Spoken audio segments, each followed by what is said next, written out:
Ladies and gentlemen, welcome back. In the zone, baby. MV Pete Coles. Pete, some of your finest work ever. Because we're in Biddeford Pool, Maine, folks. And this is my good family friend, Will Jackson, who's going to join me today on In the Zone. Pete, the weather here has been absolutely fabulous. The uh, the beaches here are tremendous. I would urge anybody that's looking for vacation time, want to get up to Maine, you're going to really, really love it. We're doing pickleball down in Saco. And I got to be honest, I'm going to put out a little bit of a word right now to Peg and Ingrid. I'll be back tomorrow. I'll be looking for you. And also, Pete, we're going to put out an APB on some lobsters right now, but I really don't think that they're going to be found. Welcome, Will Jackson. I'm going to let Will give you a little bit of an intro into himself. Again, family friend of mine for many, many years, but that doesn't land him on In the Zone, because if we did, I'd have all my family and friends on here. What brings Will to the show today is an unbelievable package and expertise. Will brings to the table the binary, what I consider the binary in this business, Pete, because just right now we had some problems getting all the technical stuff together, and Will was taking care of that business without a shot. But he also has an eye for the game, and he has a real good eye in multiple sports areas. So he's a recent graduate of Ramapo. I'm going to let Will introduce himself to In the Zone family. Yeah, well, like Coach Sutter just said, I've known him my entire life. But yeah, I just graduated from Ramapo. I had my own radio show where Rich called into that one. We did a little bit of a segment there. My show covered everything from baseball, basketball, football, hockey, all of that. But basketball's always been kind of my number one sport. It's I'm a lifelong Nets fan. I know Richie's got something for the Nets today, but basketball is one of the sports I've always loved. So I'm really excited to talk some hoops today. We are redrafting the Nets, Pete. We're redrafting them. I'm going to show you what would happen if I was in the room. All right. And it's significant, though. It's significant. But, folks, we have a segment of the show that we really enjoy, and it's called Pete's Corner. And we jump off every single show where Pete formulates and postulates 3 questions for me. We call them Pete's 3 balls. And Pete's going to take the first one and lob it at Will Jackson today. All right. So the first question I have, there's a guy, Timmy, is it his name, on the Knicks? Timmy? What? It looks to me like he's a summer standout. Should he have a spot on the roster come the fall? Talk about Drew Timmy. He, was, of course, a 4-year standout at Gonzaga. Took them to the national championship. And, I mean, he made it to the Nets at the end of last season. He was in the G League for a while. And he put up a couple 50 balls in the G League, and that's what got him to be called up at the end of the season. And then, they have him on the summer roster. They drafted Danny Wolf, so that was kind of a competition there for who maybe gets that last center spot, whether it's Drew Timmy. They re-signed Daron Sharp, the guy out of UNC, after 4 years in the league. But Drew Timmy's been tearing it up in the summer, like you said, Pete. He is really one of the best finishers that we've seen in the summer league so far this season. He put up a couple 20 points already. I think he has a good shot to make the roster. I mean, the Nets are not in a position to win. They're kind of more in a position to develop some of that younger talent. Drew Timmy, I believe, still only 23 years old, so still some time to work on him. I think it's pretty easy that he makes the roster given what he's shown so far and what the Nets roster lacks. I mean, they have Nick Claxton and Daron Sharp, but other than those two, their bigs are really small, right? Noah Clowney's very undersized for the power forward centered position. So, knowing what Sean Marks, the general manager, and Jordy Fernandez, the coach, like, I think it's pretty easy that Timmy's going to get one of those last spots. All right, to both of you. Let me just jump in here for a second, Pete, because I want to just piggyback on what Will said. On In the Zone, I make a lot of prognostications, and I like to be right. And when I'm not right, me and Pete don't bring it up. So it's a really good situation for us. But I liked Noah Clowney a lot last year. I think there's a lot of upside to him. Give us a little bit more on him, Pete, Will. Noah Clowney, yeah. I mean, where he flashed last season for the Nets is from beyond the arc, right? I mean, in the NBA today, you really have floor stretching big, and he's someone who defensively he had a couple struggles. I mean, he can't really he is such a slim body. He can't really contend with some of those bigger guys down low, but offensively is really where he stood out the mid-range and three-point game. I mean, there were a couple games where he made 5+ threes, and as a power forward / center, that's going to get you minutes in the NBA. So he's someone that I really like, and the Nets are certainly trying to build around for the future. Pete, I told you he's the real deal, man. Will right. Jackson is the real deal. There's an option B here, Pete, where I can just let you and Will handle the rest of the show, and I go to the beach and drink Coronas. But we'll see how long I last. All right. All right. So there's a two. question 2. There's a huge speculative rumor floating around about a multi-team trade that sends Maxi Kleber to the Hawks. The Lakers get Josh Hart and OG Anunoby, and the Knicks get Bron and Bronny. Now, this is getting traction. This is reported by Sports Illustrated. I wouldn't as little as the fact that 2 hours ago. I'm going to give it a little bit of a shot here. And all right, so I had no idea you were bringing this question up. All right, but I'm going to look for my papers here because I was at the end. I got it. All right. All right. This is Eric Spoelstra on LeBron. Okay, he was former coach in Miami. And he said, LeBron, he wasn't tired of Miami. He was tired of being held to a standard. Defense required effort, and accountability required maturity. He lacked both.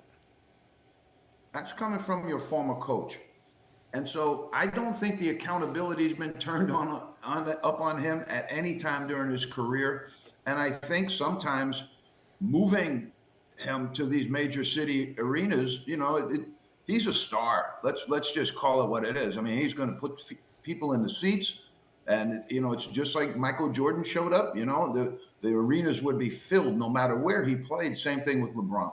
So he is a star. Moving up to New York does have some good value that way in terms of major market, in terms of all of the good things that would come to the NBA. Question being is he going to be a good fit for the Knicks?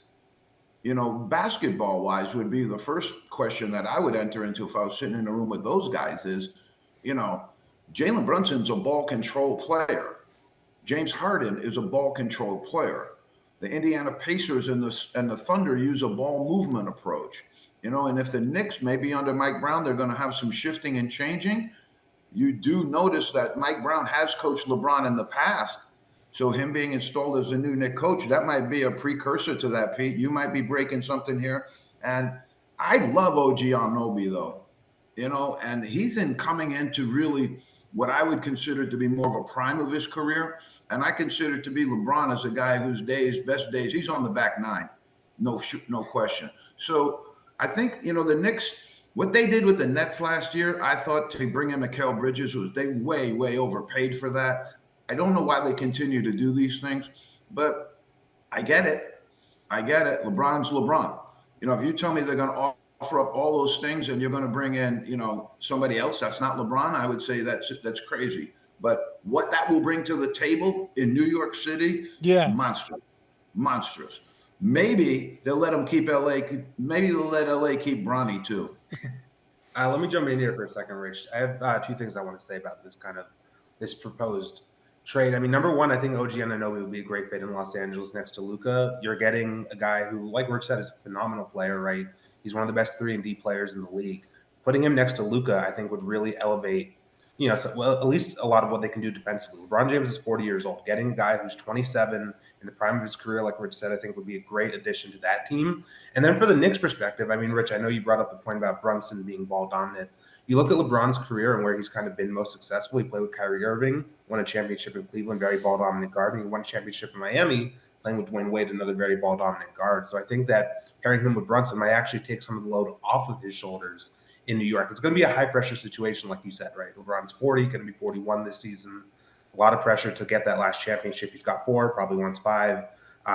In New York, if you get Brunson to do a lot of the heavy load lifting, at least in terms of being on ball, I think that could really help at least extend his career for another year or 2. I'll give you something from a basketball player's perspective. I think Will's spot on right there. And from a basketball perspective, if I'm Jalen Brunson and I think I have to do more because I don't have the right people around me, I can see that.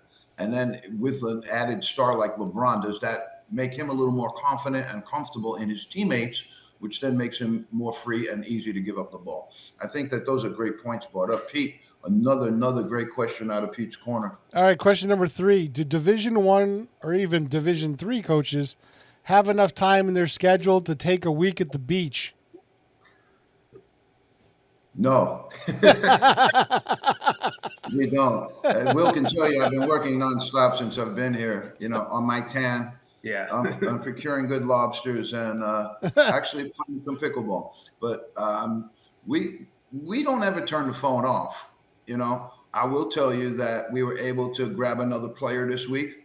At Westfield State, we finally got through some of the all of the hoop that we jumped through in order to make it happen, and then finally could sit down with the young man and come to an agreement. So that was positive. But that's mostly my assistant coaches handling that stuff right now, because I got family that I answer to, and when it comes vacation time, I'm a fairly busy person during the year. And I think it's only right that we spend this time together. And there's nothing going on in my world that can't be handled on Monday. Will, what do you think about that? Oh, man, I don't have the experience of being a college basketball coach. I will give a shout out to the coach of my school, Chuck McBreen. I know that he's been hitting the golf courses a lot recently, just talking to him in my spare time. But no, I've seen Rich firsthand this week enjoying some time at the beach. So I think that there might be just a little bit of time in there for them. There has to be, Pete. There has to be. Otherwise, you just go crazy. We get so much basketball even on In the Zone, and I love it. But stepping away from it every once in a while is a good thing, because it brings me back even tighter and ready to go more than ever. All right. Awesome job. Awesome job as always, Pete. Okay, Pete, we're going to go Summer League, Summer League, Summer League. But if you could do me a favor, because I want to spend a little bit of time in the show right now waltzing through the first round of the NBA draft. Can you pop that up for us by any chance? I told you this guy's unbelievable, people. All right. So we're going to kind of walk you through a little bit of, you've heard plenty from me, but I want to hear a little bit from Will on just about, we'll go through most of the first round here. All right, Will, let's take Cooper Flagg. Go. Cooper Flagg, probably easily the best two-way player in this draft. Elite defensive skills, can guard 1 through 5 pretty easily, even though he's a little undersized, I think, in terms of his weight. He has the 6'10" length. He can guard any position. Offensively, I think his game has a lot to grow, right? His 3 balls started to fall in his second game. Now they're sitting him for the rest of Summer League. But at Duke, you watch him play, I think there's no reason that, any team should have passed on him first overall. I think he's going to fit like a glove in Dallas, playing with Anthony Davis, Kyrie Irving, Klay Thompson, et cetera, Derek Lively, another Duke alum. So I think that he fits in Dallas great. I think he's going to be a future, 10-plus time All-Star in this league. That's great. I think a lot of Derek Lively as well, too. I think they got a really – if he had gone somewhere else, I would be worried about him, because as we talked about, Pete, on the Mount Verde team, he had Asa Newell, Derek Queen, Liam McNeely. He was loaded. When he had the Duke team, he was loaded, too. Had he gone to the Pelicans? I don't know, because I watched him in game 1, and he did not look good in game 1 of the combine of the Summer League. In game 2, he looked like Cooper Flagg. So there'll be some adjustment, but I agree with Will. I think he's going to be a real good one. Spurs, number 2. I didn't like this pick. I like Dylan Harper, but I didn't like the pick. Out of Rutgers, Dylan Harper. What do you got for me, Will? Dylan Harper, the Don Bosco guy right next to Ramco College there. Dylan Harper is a great finisher. I think he's probably the best finishing guard in this draft. I kind of agree with you, Rich, just in terms of fit-wise, right? Playing with De'Aaron Fox and Stephon Castle. I don't know how you're going to make 3-guard lineups like that work in the NBA. I know Dylan Harper is 6'6", but he's going to be the third, shortest player on that team with Fox and Castle there. So, those are also 3 very ball-dominant guards. And on top of that, you have this guy who's 7'3" in the middle who you got to feed throughout the game, right? Victor Wembanyama, that's someone who's going to have to get a lot of attention on the ball. I think it might be a case of maybe some too many cooks in the kitchen, right? I don't know if the Spurs are necessarily going to try to win now this season, but, I've been a big fan of Dylan Harper for a while, since his Don Bosco days in high school. I think that he can be a great player in this league. It's just going to come down to how, Mitch Johnson, the new coach there in San Antonio, makes it work. I like Harper. And if the Spurs didn't have the pick, I would have him no problem being number 2, Pete. But I just thought with Stephon Castle being Rookie of the Year, They're very similar in player to me. And I thought the next guy that I'm going to talk about might have been the play here for the Spurs. 76ers draft VJ Edgecombe out of Baylor, who has been nothing short of sensational thus far, Pete. You said there was a lot of head scratchers in this first couple of picks too. Like some of this just didn't make sense because you were drafting for. I want to hear Will give us a shot. Yeah, there were some head scratchers, and we're going to go through some of those. But right now, this was pretty much solid. But I want to hear Will's take on VJ. Yeah, VJ is one of my favorite players in this draft. Athletic freak, easily the most athletic player in this draft class. Finishing around the rim, he's been displaying that in summer league pretty easily. His shooting is solid. I think it needs a little bit of work still, but playing next to Tyrese Maxey, Joel Embiid, Paul George, and Jared McCain in Philadelphia, I think will help him a lot in terms of getting some more open looks. And like I said, I mean, the athleticism is there, right? He has the athleticism to guard a lot of players on the court. I think he's going to fit like a glove in Philadelphia, playing for Nick Nurse and that team. And I'm excited to see what he can do. 100% agree on that one. Hornets, they drafted Con Knuppel. I don't know if I gave it an F, Pete. I think I gave it a D, but it's also, I was critical of the Hornets after the Xbox fiasco when they roughed that kid up in the zone there, when they took the Xbox from him, presented him with a jersey. I think they're trying to get their mantra back or their mojo back here. Now they're just drafting white guys, Con Knuppel, Kyle Brenner. They brought in one of the Plumlees. They've drafted Sion James way higher than they do. So what you do in North Carolina is you hit your knee and you genuflect towards Durham and towards North Carolina. And it's exactly what this pick is. I was okay with Knuppel. I think he's Grady Dick. I think he's a little bit like Toronto Grady Dick. He's a great shooter, elite shooter, but is he a number 4? I don't think so. I think I gave it a D. Give it to me, Will. I don't mind the spit in Charlotte, right? I think Con Knuppel at 4 is high for him. I agree with you there, Rich. But you look at Charlotte's roster, LaMelo Ball, Brandon Miller. They just traded Mark Williams. But Cockburner, like you said, I think Con Knuppel, one thing that he'll have the opportunity to do in Charlotte is get open looks off of LaMelo, right? He's someone, like you said, is a great shooter, kind of can sit there in the corner. I think defensively he's underrated. He has, a long wingspan, good opportunity to, play the wing there in Charlotte next to Brandon Miller. It wasn't my favorite pick of the draft. That's, certainly far from my favorite pick of the draft. I probably would have preferred them taking Ace Bailey or Trey Johnson, but, I think, I'd sit around a C on this draft grade for me. He struggled. I'm going to call it straight, though, Pete. We always do. He struggled in his first game, but his second game was very, very good. We're going to talk about that later in the show. Jazz, I like what the Jazz are doing, and it seems like it's been a little bit undercover here. But, Pete, I'm going to go back at another time, and I'm going to pull out exactly where we had Kyle Filipowski in our draft in the zone. And if it stirs my memory correct, we had him at number 8 overall. How that young man slipped into the second round is beyond me. They're talking about him with his girlfriend and this, and people hadn't seen him. I mean, it was awful what happened with him. It was almost character assassination. And Summer League MVP right now is Kyle Filipowski. They kept Lauri Markkanen, which I really, really like. And now Ace Bailey, I think that's a super, super pick for them. Give it to me on Ace Bailey, Will. I mean, Ace Bailey, the comparisons range all the way from Brandon Ingram to Kevin Durant, just in terms of, his height mixed with the scoring ability. Mid-range is where he makes a lot of his money. Something that was interesting, Danny Ainge, Ace Bailey, I don't know if you saw this, was trying to force his way to either Washington or Brooklyn, a place where he could really be the number 1 scoring option, stay on the East Coast. But Danny Ainge said, screw it, I'm taking you at 5. I like you too much to pass on you. And I think it's going to work out really well for them. I mean, Ace Bailey's going to have an opportunity to flourish playing with Will Hardy in Utah. And it was one of my favorite picks of the draft. I think it's really good value at 5.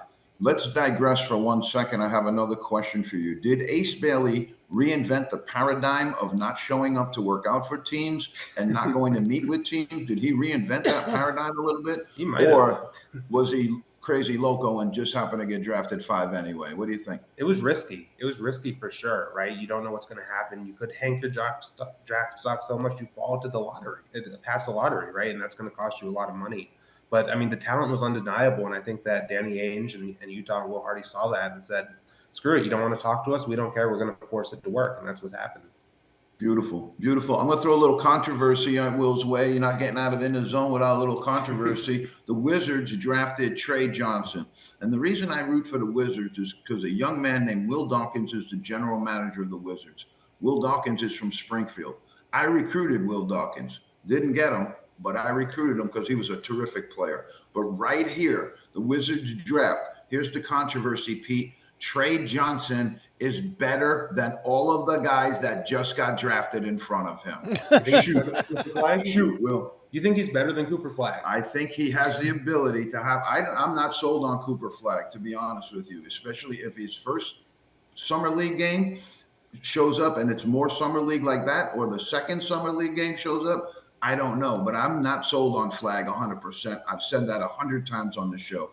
One of the reasons is the translatable issues that always happen with guys like him in the NBA. Now he's athletic enough, but his shooting ability is a concern for me. His ability to get it off the dribble is a concern for me. His defense is pretty good, but when he gets matched up against some great players in the NBA, I think he's going to struggle. Trey Johnson, summer league so far, has been sensational. Shoot, Will. He has been sensational. He's someone that I wanted the Nets to target, right? He's an athletic freak, just like VJ. His finishing is phenomenal. He's one of the best shooters in the draft, too. There's nothing not to like with Trey Johnson. I think that, for me, Cooper Flagg is the safer pick, right? I think so. I think that he comes into the NBA as one of the elite defenders already, just in terms of his wingspan and what he's able to do. I'm going to have to disagree with you, Rich, just on him being the best player in the class. I love it. I love it. That's why we call it controversy, Pete.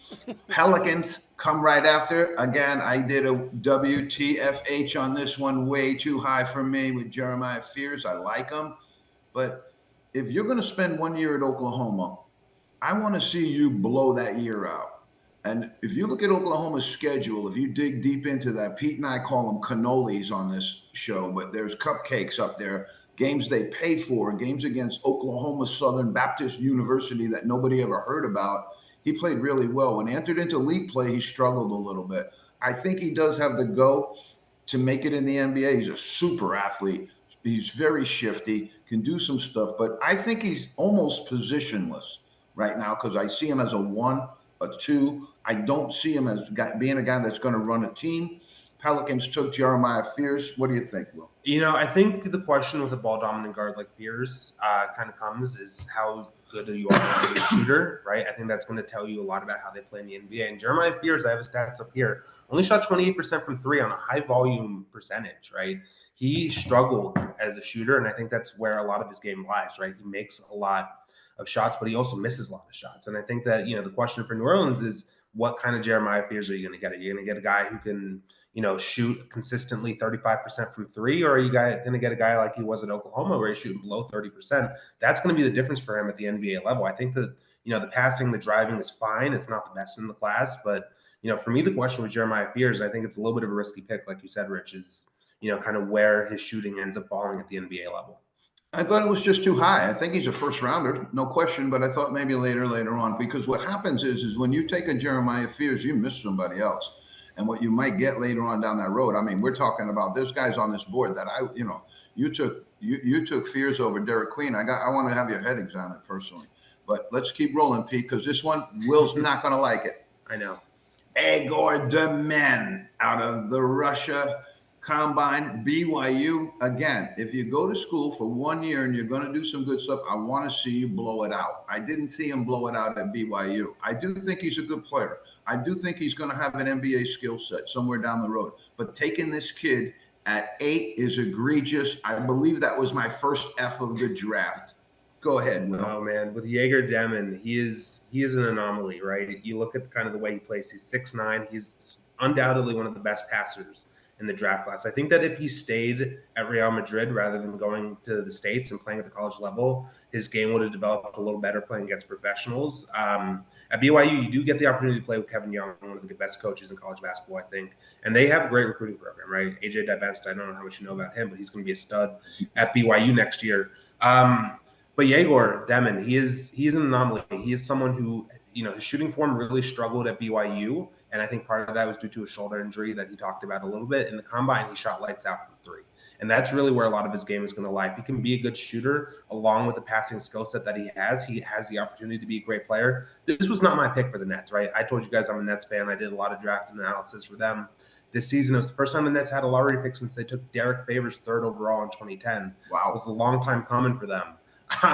So, to get Demon to be that pick was a little shocking, but I would have taken Kaman Malawak out of Duke personally. But, at them and, working with Jordy Fernandez has worked with a lot of great players before, was there for Kyrie's rookie season in Cleveland, worked with Jokic for the first 8 years of his career. And that's part of the reason I think the Nets took Danny Wolf, who we'll talk about later.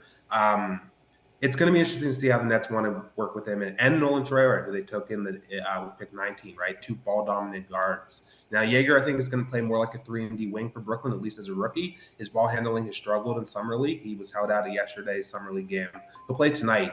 But, wasn't my favorite pick when it happened live. I was very upset in the moment. I really wanted Malawak or Murray Boyles or Queen or Senge, but here we are.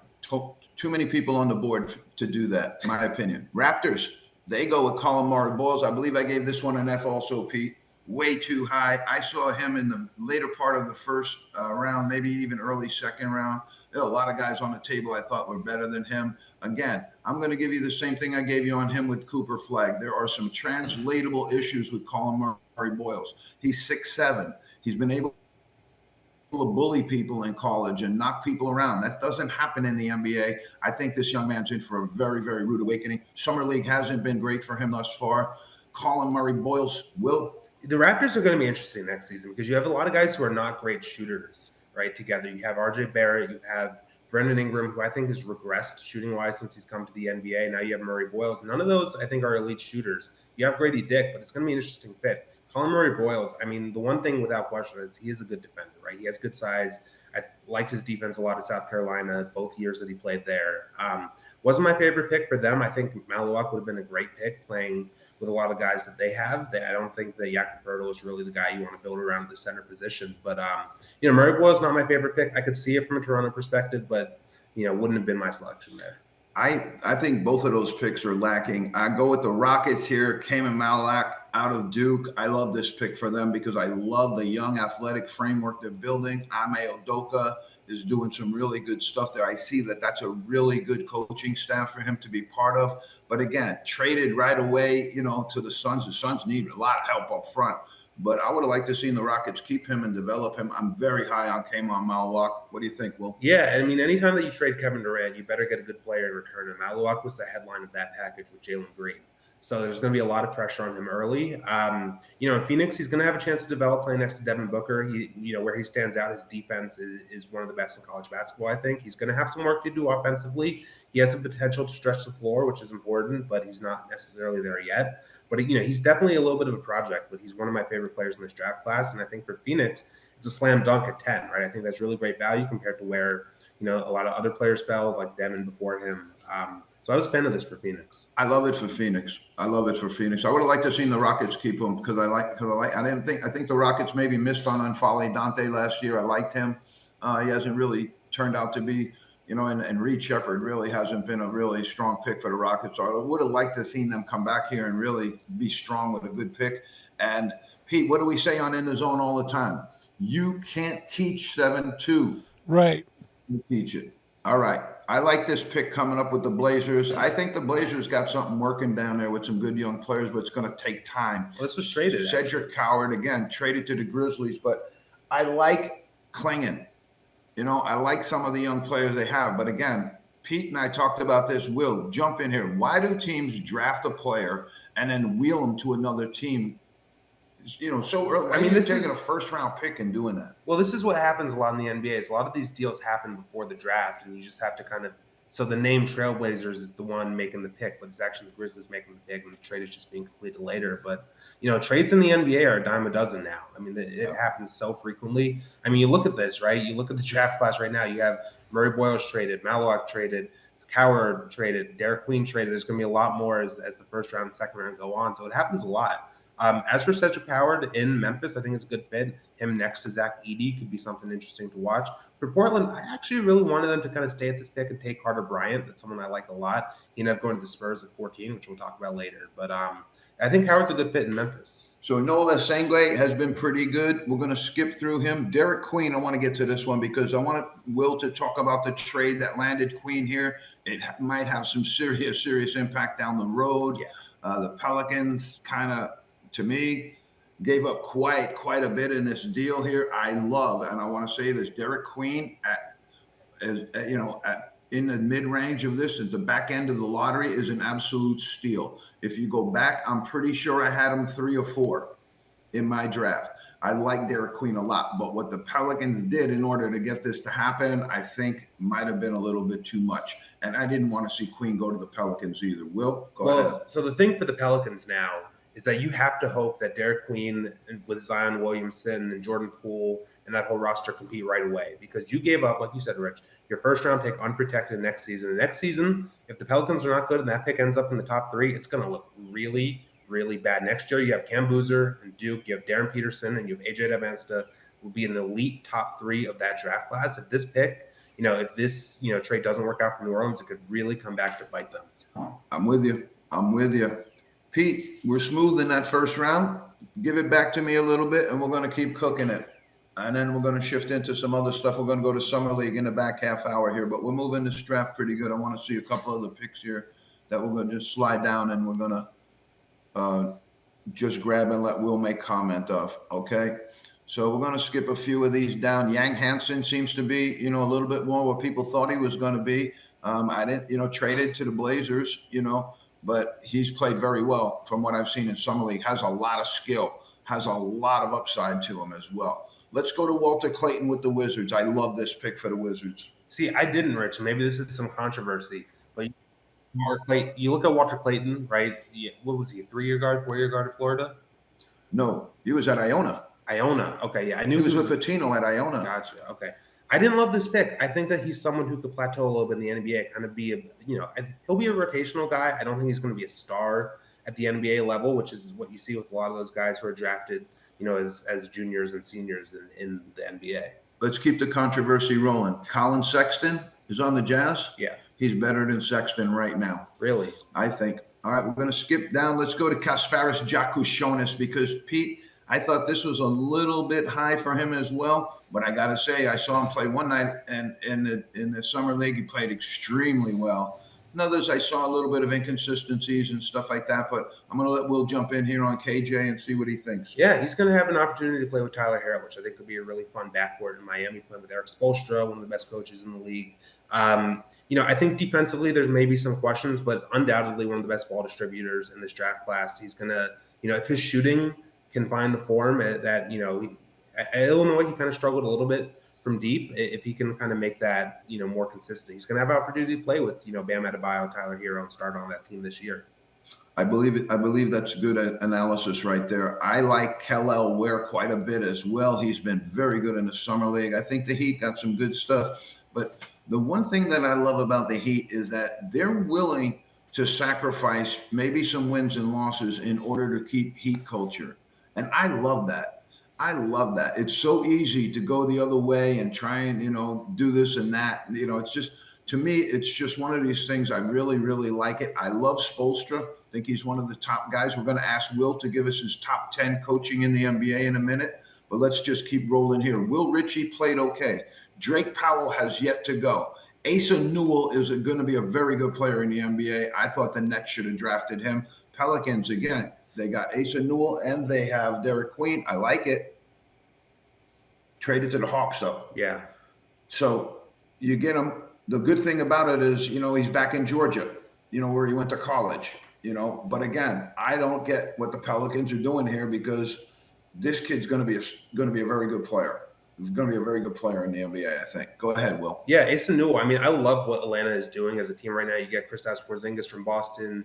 You have Dyson Daniels. You get Nickeil Alexander-Walker, who played a big role for Minnesota in the playoffs. And now you have Asa Newell, who is going to have time to develop, right? I mean, the Hawks have Onyeka Okongwu. They have Kristaps Porzingis, so he might not get a lot of minutes right away, which is going to give him time to develop. Maybe they'll send him to the G League a little bit.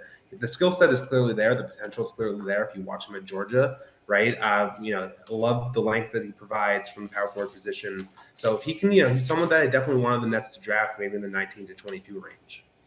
Okay, so we're going to get into the Summer League a little bit, but Will, I want to jump in right here and give us his top 10. I asked Will to formulate a top 10 NBA coaches list here, and Will has gone on, done that. And what I'm going to do is look through my stuff here and come out with the draft that I put together, and then we're going to see that Will and I can talk about it. Will, right. give us the top 10 NBA guys. Well, I just said his name. You look at what Eric Spoelstra has done in Miami since he's gotten there, multiple championships, really great culture, like you said, Rich, kind of him and Pat Riley setting that down. And I think that a lot of his teams, I don't want to make this an insult to their team building, but I think a lot of their teams overperformed, right? When they made the finals in the bubble with Jimmy Butler, that wasn't a team that you really expected to go on a finals run. And Eric Spoelstra is someone who always gets the most out of his players.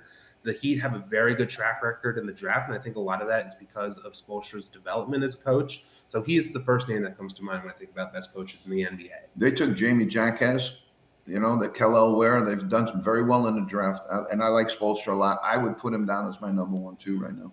Yeah, the next name that comes to mind, Pacers just made the finals on the backs of a team that, again, I don't think a lot of teams expected to make back-to-back Eastern Conference Finals appearances, and then on top of that, make the finals this year and force the Thunder, a great team, to Game 7. That's Rick Carlisle, right? I think he's done a great job in Indiana, NBA champion in Dallas, coaching Dirk that one year when they took down the Big Three in the Miami Heat. He's undoubtedly one of the top coaches in the NBA, in my opinion. Best offensive mind in the NBA right now, in my opinion. Good call. Yeah, and then, sticking with the Thunder, Mark Daigneault, right? I know the Thunder have a stacked roster, but I also think that he's one of the best young minds as a coach right now in the NBA.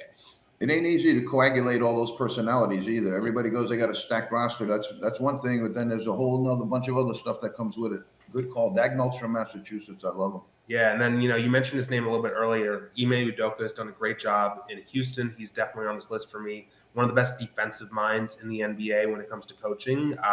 You look what he's been able to do with that Houston roster. Got them all the way to the 2 seed last year, lost in the first round. But now you got Kevin Durant to that roster. I think that they have a very high ceiling. Ime Udoka, one of my favorite coaches in the NBA. Love him.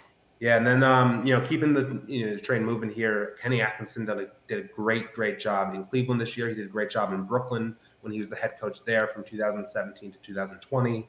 Got fired, but that was just because Kevin Durant, Kyrie Irving. But then you look at what Cleveland did this year. The defense was phenomenal. Their offense was one of the best in NBA history in terms of their efficiency. Elevating to get the most out of Evan Mobley, Jared Allen. Yeah, Kenny Atkinson is one of my favorite coaches right now. Carlisle fired a few times too, Pete. If you ain't been fired in the NBA, you ain't working. Get the carousel moving. Next one is Tyronn Lue in Los Angeles. I think he won a championship with LeBron. He's done a great job with the Clippers. They have not made the finals, but I think a lot of that is more because of injury. You look at Kawhi Leonard, never able to make a healthy postseason run in Los Angeles. Paul George plateaus in the playoffs. But, Ty Lue, I think he's one of the best coaches making adjustments in the NBA, and he's someone I enjoy watching too. I like him, and I don't think they have a finals-driven roster. He got a lot out of that team this year. Yeah, I mentioned this one to you last night, Rich. He's not on the team right now. I don't know how. I don't know why. I thought the Knicks should have hired him, but that's Mike Malone. The Nuggets fired him at the end of the regular season. I don't really understand that move just in terms of playoffs starting right then, but anything to keep Nikola Jokic happy, I guess. But Mike Malone is one of the best minds in basketball, in my opinion. Rick Adelman's son is the coach now. They got a lot of people out that have all those connections in the NBA, and it'll probably help Malone out to get a little bit of time maybe and resurface. He's certainly. I remember him shooting around at my basketball games when he was a kid. His dad, Brendan Malone, was Powell Memorial coach. Great family, great people. He'll be back. Yeah, next name I have, Chris Finch out of Minnesota. Minnesota's done a great job the last few years developing Anthony Edwards into a superstar, bringing in Rudy Gobert and making the Western Conference Finals a year ago. Chris Finch, one of my favorite coaches in the NBA. I think, again, great defensive mind as a coach. Offensively, he's gotten a lot out of Anthony Edwards and been able to make Rudy Gobert work, which didn't happen in Utah in the playoffs. Rudy Gobert really struggled, and I think in Minnesota, Chris Finch has done a great job making adjustments to make that roster work. I agree. If anybody in the Western Conference this year, this guy, really held that team together. I didn't like the trade, that they got involved with the Knicks. I'm not a Randall fan, but I really thought he held that team together and did a great job with them. Yeah, 2 more. Next one I'll mention, Quinn Snyder. I think he did a great job in Atlanta. He used to be in Utah. There's a really good coach in Utah with Donovan Mitchell, Rudy Gobert, but they never made it past the second round in Atlanta. I think he's done a great job with Trae Young, who is, he can be a hole on defense sometimes, but, fitting next to Kongwu, I think has been a great job. Quinn Snyder, one of my favorite coaches right now. I think Snyder was a point guard at Duke. really good one. If you look at Quinn Snyder, it's amazing. You look at him, he belongs in a library more than he belongs on a basketball court, or he belongs in a Hollywood movie. He's very handsome, but he's a really, really good basketball player at Duke. He really, really was a tremendous point guard. And I think sometimes having Trae Young with a coach who was a point guard, I think sometimes that helps. I think I get along better with my point guards as well, because I was a point guard too. Maybe just be, your background and where it all came from. But I think that's an unbelievable list. I have one more on the names to get to 10. And this is a coach that you just can't leave off. 4-time champion Steve Kerr as a coach, plus another couple as a player. Steve Kerr, I think where, he shines most as a coach, you have a lot of personalities who have come through Golden State in the last few years. Kevin Durant, Draymond Green, Steph Curry, Klay Thompson, list goes on. And he's done a great job to kind of minimize any potential damage and just get through, win 4+ championships, still the coach there. Offensively, great coach, does a lot of good schemes. I mean, you just can't leave him off the list. His offense, I'm not a Kerr fan, not a big fan of his, and there's reasons for that. But you can't leave him off the list. He's a great coach. When Will alluded to some of their offensive schemes and how they get, because everybody in the world's trying to stop Steph Curry. And as a coach, that's not easy to deal with in terms of being creative, finding ways to get your best shooter open when he's predominantly a perimeter player, so I think he does a great job there. My problem, and again, we're in Massachusetts when we run in the zone, you can't treat Jason Tatum like that and get away with it on in the zone. We just don't go for that. All right, Pete, we're going to slide right in now. And I'm going to redraft the entire Nets draft right in front of Will. And I'm going to let Will come in on every single comment. And here we go. Will's looking at the list right now, and he's sweating a little bit. I think I'm going to give you different ways they could have went. Not just one way. I'll give you 2 different ways. Okay, Agor Demin at 8. All right. I have Derek Queen, and I also have Kema Malwak. I would have taken Malawak over him for sure. Derek Queen is a little bit of a conversation in terms of how he fits with Noah Clowney, Darion Sharp, Nick Claxton. But Malawak, the talent is undeniable. Like you said, you can't teach 7-2. He's someone I certainly would have taken over Demon. Demon is, like I told you, a project, right? I don't know how he's going to translate at the NBA level. Could he be another Ben Simmons if the shot never falls? Who knows? And I'm talking Brooklyn Ben Simmons. I'm not talking Philadelphia Ben Simmons. Coach, at your original draft, you had Asa Newell coming Brooklyn Nets at 8. At 8, yeah. That's what you had. I thought Queen would be gone already. I had Queen at 3 or 4. I thought he'd be gone. I didn't think these NBA people were going to go on sabbatical like they did. Yep. Number 19, they took Nolan Traore. You've got, I said Kasparis, Jakushonis would have been a good look there. Certainly Asa Newell is available there. Come on, folks. What are you talking about? See, this was my favorite pick of the draft for the Nets, Nolan Traore out of France, right? You look at what he's able to do playing against pro competition. Undoubtedly the quickest guard in this draft. If you watch the summer league, he gets downhill in the blink of an eye. You look at him 1 second, he's at the 3-point line. The next second, he is under the basket. His finishing needs a little bit of work, but he showed some flashes of that in summer league. Jacksionis is someone who I understand why you would take him over him, maybe a little more polished right now. But Traore, like I said, is my favorite pick. And as is coming up, Asa Newell would have been available later for the Nets too. Asa Newell at 22 with Drake Powell. I wouldn't have wanted to gamble that Newell will be around that long. If you look at Newell when he go down on his action when he was in high school, I believe he was a top 10 ESPN player in his recruiting class. Signed with Georgia, had a very good year at Georgia. I thought he had a real good year. He's 6'9" with length and has NBA skill body type stuff. Con Knuckle doesn't have those things. That's why I'm saying, why would you take Asa Newell and put him in the back here when you've had other guys drafted? So I go Drake Powell. I take Asa Newell. I don't think Powell showed me anything at UNC. I would much prefer to have Newell. Go. Yeah, I mean, Drake Powell is definitely the biggest question mark in this draft class for me, along with Ben Surratt, who we'll talk about in a second. Powell's, the potential to be 3-and-D is there. Like you said, he did not show a lot at UNC. He has a lot of athleticism, and that's going to help him. Athleticism plays in the NBA, but how the Nets choose to use him, he's going to spend a lot of time in the G League with the Long Island Nets. We'll see what happens. He's not playing in the summer league because of a hamstring muscle. The one thing that is going for him, he had the tallest vertical in the entire combine, and that was doing it with a strained hamstring. So the athleticism is there, no doubt. That's how he blew his hamstring, though, with that vertical. It's one of the reasons I don't go for all that testing stuff. You know, you have these guys that haven't done stuff like that in years. Now, if you're smart, you go to the NBA Combine, you doing verticals for 2 months before you do that. Nobody does that. You're doing your lane slides for 2 months before you go there. Nobody does that. They don't train for the combine. It's probably maybe a little niche for somebody to get into. Start to train these guys for the combine, because Janai Broom and I would say Derek Queen both lost draft position because of their ability or inability to perform in the combine. All right, so now let's keep moving with this. Ben Saraf, I have no idea how they're going to guarantee this young man security in the city in the city of New York, in Brooklyn right now, with the way things are going right there. But that's not an issue right now. We'll just talk basketball. Liam McNeely's available. UConn superstar. He blew up the summer league too. I didn't have him this high, but he was available, and I would have taken him over Saraf. Go. You know, the guy I really wanted these two picks, Rasheer Fleming, is out of St. Joseph's, was someone I really liked. I don't know how he fell to the second round. That's who I really wanted. You wanted McNeely here. I don't mind McNeely. I don't know how he would have fit in Brooklyn. Saraf makes no sense to me. He's not someone that was on my draft board entirely for the Nets in the first or second round. The Nets had a second round pick, traded it. Yeah, not someone that I wanted personally. There's a lot of question marks. He does get downhill pretty well. His handles need a lot of work. His shooting form is terrible. If you watch him in the G League, even his free throw form feels very awkward. I was talking about it the other day. You talked about Liam McNeely at UConn was great. We'll see how that translates to the NBA level, but I'm not a huge McNeely fan. Saraf certainly not my pick here. Fleming would have been my pick. Adu Thiero would have been my pick. He went to Los Angeles. I love Fleming. I was a 10 guy. I love it. And I think his upside is tremendous. And I think the Celtics drafted Shulga. I think you're going to see some more of that out of the A10 now that the A10 and some of these mid-major conferences can pay players as well. They're going to be able to keep them home. I think Renee from GW next year will get some pro looks. There'll be some other guys out there.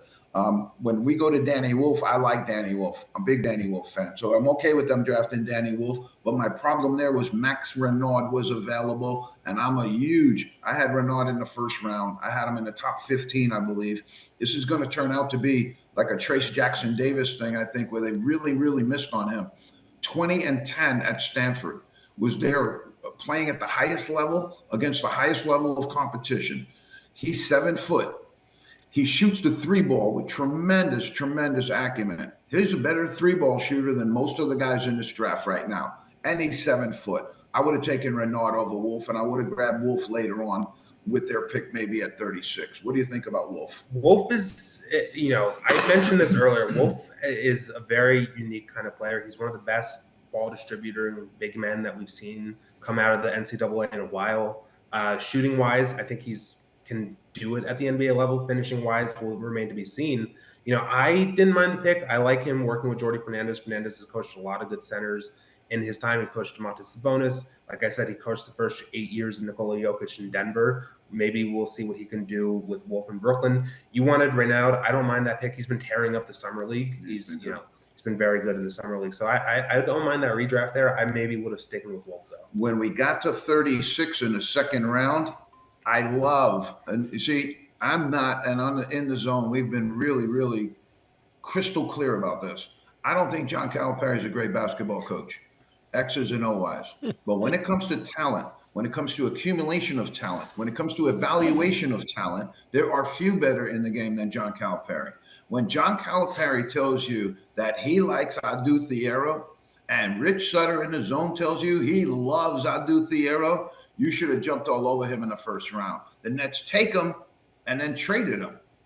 I don't get it. What about Thiero? Yeah, I mean, that pick was traded for a couple future seconds. I would have kept the pick. I love Adu Thiero. He's someone that I wanted at 26 or 27 for Brooklyn. I think he has potential to be a great 3-and-D wing in this league. It reminds me a little bit of OG Anunoby coming out of – where did OG Anunoby come out of? Illinois? No, not Illinois. It was Iowa, I think.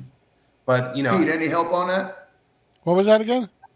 Where did OG Anunoby from the Knicks go to college? I want to say it was. Go ahead, keep Indiana, talking. But I think it was Indiana. But Adu Thiero, I think has great potential. I think the Lakers are going to make him work really, really well playing with Luka, Don Connect. If they end up keeping LeBron, who knows? He's going to be a great pick for them. All right, Pete. Summer League. Quickly, we're going to roll through it. Day one, the Grizzlies, Thunder gave us 2 looks at their team. I'm going to give you a couple of names that I really, really like. By the way, OG Jackson played for the Hoosiers. Yeah. for Indiana. Yep. Good call. All right, G.G. Jackson from the Grizzlies has been very good. Second-year guy. As we talked about before, when you get to Summer League, you only draft 2 or 3 players. So in order to formulate a Summer League team, you got to be able to grab some other guys. So you'll grab some guys that are currently on your roster. You know, Drew Tim, as Will alluded to, has been absolutely tearing it up down there. We also talked about Drew Tim, and again, we would wish the colleges would stop doing this, but he got de-heightened in the combine. He came in at 6'11" and went out at 6'7.5". I think that kind of turned some NBA people off to him because he's a low post guy. But he's got some skill. He can really play, and he played very, very well the other day. Jemai Meshack out of Tennessee, the late second rounder. I didn't like it, but he's played well. I like Lawson Lovering out of Utah. Big, strong, physical 7-footer. He can get it done. It's going to be a project. Maybe stash him in the G League for a little while, but I like him. Will, I want you to comment on this guy if you've seen him. The Thunder have taken A.J. Mitchell out of Cal Santa Barbara. I'm not sure why they haven't taken him out of the Summer League right now and put him up on the roster because he is unbelievable. But what the Thunder do with their talent assessments and the way that they took this guy, Brooks Barnheiser, nobody even heard of him out of Northwestern, and he's playing pretty well in Summer League right now. I give the Thunder a lot of credit when they do that, but do you know much about A.J. Mitchell? I don't know a lot about him. I have watched him a little bit in Summer League, and he's been unstoppable for that team. And I look at the Thunder, and I say, how do you get all of these guys minutes? Cason Wallace, Shai Gilgeous-Alexander, Lou Dort. I mean, the list goes on for, every player that they have on their roster, all 15 plus their G League roster. These are all guys who could be rotational players. I don't know how they're going to make it work. Even Nikola Topic has been playing well in the Summer League for them, too. He's a first-round pick last year. A.J. Mitchell, I think, I didn't know much about his game coming out of college, but he's someone who's really impressed so far. He's killing it right now. And that's, like you have a couple of these NBA franchises, that are really, really terrible right now and not in good shape, in both conferences. But then you have some of these other teams that are up at the top that are absolutely loaded, that they have zero room to grow. The Thunder have everybody coming back. They don't have any issues. They're not losing anybody. They're returning the entire team, and they're young. And so what are you going to do? What movements do you make in order to improve? But even the ones that they're making, are solid. Even when they make picks that aren't really going to be relevant to their team, they're making extremely relevant picks. That's Presti and his crew down there. Sam Presti is the best general manager in the NBA right now. I'm going to move to the Kings because they killed it in the draft. They took Renaud, I believe, at 42. He should have been in a lottery.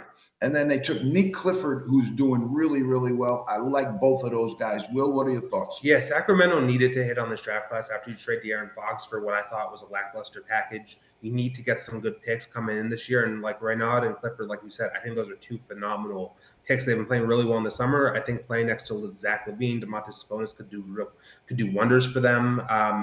It's going to be an interesting roster to watch. I don't think they're a playoff team, but I thought those are 2 guys that are certainly guys that you can build around for the future.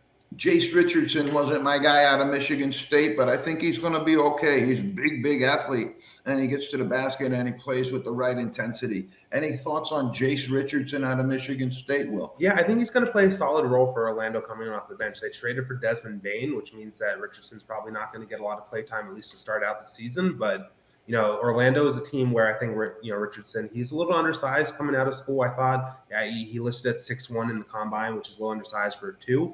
But, he's someone who I think the shooting is there, the defense is there, like you said. He can certainly play a really good role for that team off the bench. Cavaliers did well. I like Norshad Ormir out of Baylor. I thought that was a great pick by them. I had him much higher than anybody else. Tyrese Proctor, another guy, as I said all along, if you watch Duke's team in February, he was their best player. He's a 6'5" guard. He's got some length. He can shoot it. It's going to take a little bit of time, but I think like the young man McClain that went McClain that went to the 76ers last year before getting hurt. This guy's going to be a little bit of a sleeper pick, and I think they did well there. And they have Naquan Tomlin, who's absolutely tearing it up right now. He had 30 points, 5 rebounds the other night, but he also had 9 fouls. Pete, I guess you can't foul out of Summer League. Certainly not. Timberwolves have 2. I'm going to throw it to you. Joan Behringer and Leonard Miller. Leonard Miller is a G League sensation from last year, turning it up right now in the Summer League. And Behringer for the Timberwolves. I think both of those guys could help them. Behringer's amazing. He's one of the best defenders in this draft class. I like the pick a lot at 17 for them. Him playing with Rudy Gobert, or if he just plays a backup center role for them, it's going to be a really good fit playing with Anthony Edwards. I mean, it's basically like drafting a baby Rudy Gobert, in my opinion. The Pelicans have 3 players that I'm excited about that I saw in Summer League. They have Yves Missy, who I'm really excited about, 13 and 13, second-year guy. Derek Queen was 13, 10, and 3 the other day. He can pass, he can rebound, he can shoot the ball. Not a great shooter of the basketball, but it goes in. Micah Peavy out of Georgetown, again, 7 fouls, but he had 11 and 7. Hunter Dickinson, not so much. What do you think about Derek Queen and Yves Missy? Yves Missy is, he was on all-rookie team last year for New Orleans. He's done a great job in terms of really utilizing his size at the NBA level. Derek Queen, I think, is going to work really well in that roster. I mean, we talked about him a lot already. I know he's one of your favorite players in this draft class, and you can see why so far in the summer league. I mean, he played really well at Maryland.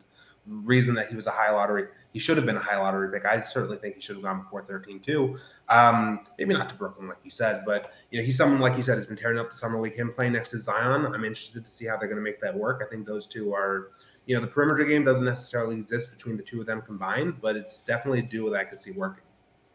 Kobe Buffkin, second-year guy with the Hawks right now, absolutely tearing it up. And my guy, Nelly Jr. Joseph, I love him. He's a tough guy up front, came out of New Mexico.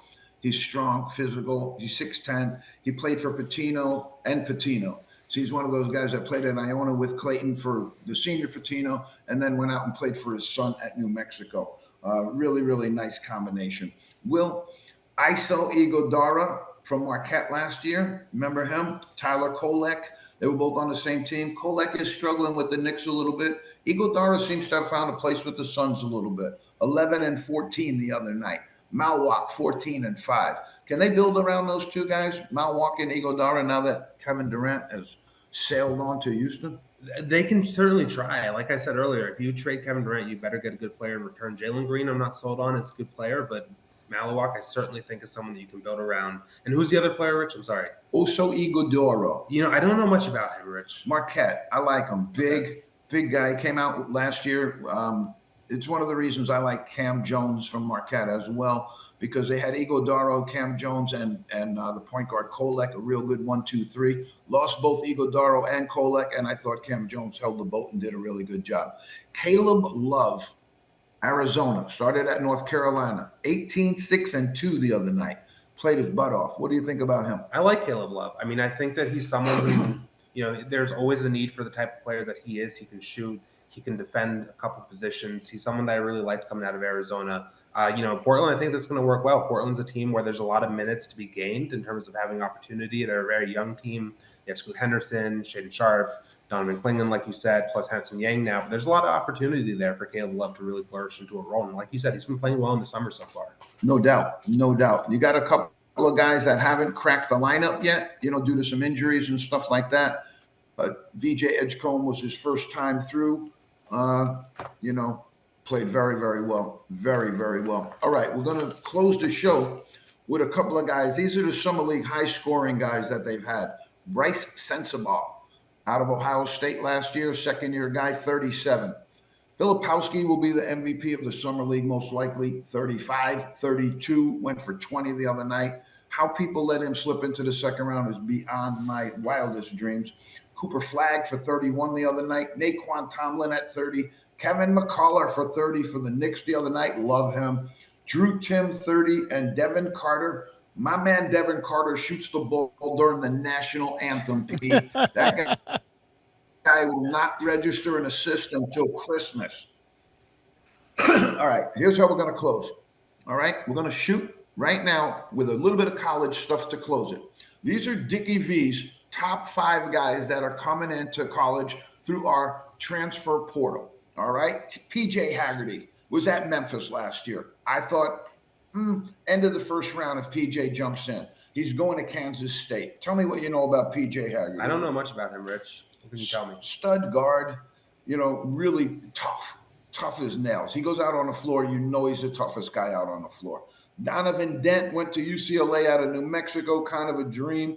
Yaxel Lendenberg, Dickie V's high on him, going to Michigan. Dusty May is killing it out there. Darian Williams started at Texas Tech.